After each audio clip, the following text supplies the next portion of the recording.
स्वागत है आपका आपके अपने YouTube चैनल हिस्टोरिक प्लेसेस में। आज हम आपको अपने चैनल के माध्यम से उत्तर प्रदेश में स्थित श्री कृष्ण की नगरी वृंदावन धाम में लेकर चलेंगे।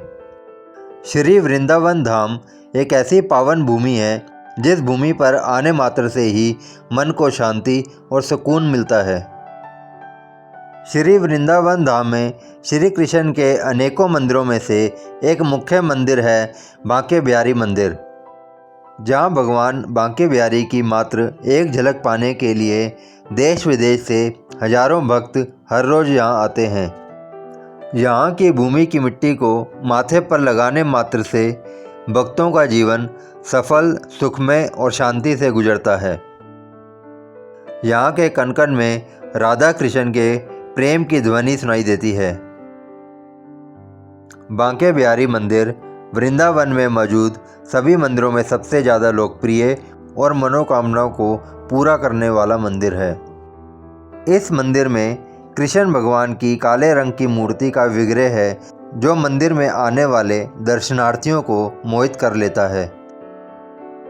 विग्रह के क्षणिक दर्शन मात्र से श्रद्धालु अपनी सुध-बुध बिसार कर इस अद्भुत छवि के सौंदर्य से वशीभूत हो जाते हैं।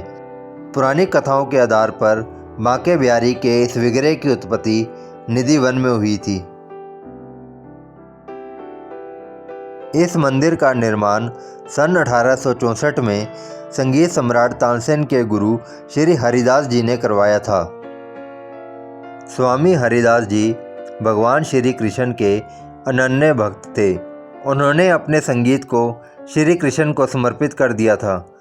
वह वृंदावन में स्थित श्री कृष्ण की राजस्थली निधि वन में बैठकर भगवान को अपने संगीत से रिझाया करते थे। कान्हा की भक्ति में डूबकर स्वामी हरिदास जी जब भी गाने बैठते तो राधा कृष्ण जी स्वयं उनके रसमय भक्ति संगीत को सुनने निधि वन आते थे। एक दिन उनके एक शिष्य ने कहा कि आप अकेले ही श्री कृष्ण के दर्शन का लाभ पाते हैं, हमें भी सांवरे सलोने का दर्शन करवाएं। तब हरिदास जी श्री कृष्ण की भक्ति में डूबकर भजन गाने लगे। हमेशा की तरह राधा कृष्ण प्रकट हुए। चारों तरफ अलौकिक प्रकाश बिखर गया। प्रकाश की चमक से शिष्यों के नेत्र बंद होने लगे। उनके शिष्यों ने कहा, प्रभु हमारे नेत्र आपके तेजस रूप को सहन नहीं कर पा रहे हैं, हम भी जी भर के आपकी छवि का दर्शन करना चाहते हैं। तब श्री कृष्ण जी ने कहा कि मैं भी भक्ति और प्रेम के वशीभूत हूँ और आपको छोड़कर नहीं जाना चाहता और यहीं रहना चाहता हूँ। यह सुनकर हरिदास जी ने श्री कृष्ण और राधा जी से कहा कि प्रभु मैं तो संत हूँ, आपको लंगोट पहना दूंगा, लेकिन माता को नित्य आभूषण कहाँ से लाकर दूंगा। भक्त की बात सुनकर श्री कृष्ण मुस्कुराए और राधा कृष्ण की युगल जोड़ी एकाकार होकर काले पत्थर के विग्रह रूप में प्रकट हुई। हरिदास जी ने इस विग्रह को बांके बिहारी का नाम दिया और सन 1864 में एक मंदिर बनवाकर वहां स्थापित कर दिया।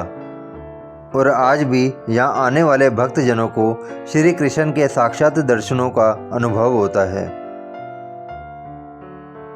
इस मंदिर में बांके बिहारी जी की इस प्रतिमा को लगातार निहारने की मनाही है, क्योंकि कहते हैं यदि कोई बांके बिहारी जी के मुखारबिंद को एकटक निहारे तो बांके बिहारी जी प्रेमवश या भक्तों की व्यथा से द्रवित होकर उनके साथ चले जाते हैं। इसी वजह से इस छवि को पर्दे में रखा जाता है और भक्तों को उनके क्षणिक दर्शन मिलते हैं। दर्शन के समय पर्दे को लगातार उठाया और गिराया जाता है ताकि कन्हैया जी की नज़रें किसी से एकटुक ना हो सकें और वह इस पवित्र स्थल को छोड़कर किसी के साथ न चले जाएं। वैशाख माह की तृतीय तिथि पर, जिसे अक्षय तृतीया कहा जाता है, उस दिन पूरे एक साल में सिर्फ इसी दिन बांके बिहारी जी के चरणों के दर्शन होते हैं। इस दिन भगवान के चरणों के दर्शन पाने के लिए मंदिर में भारी संख्या में भक्तजन आते हैं। बांके बिहारी जी की महिमा अपरंपार है।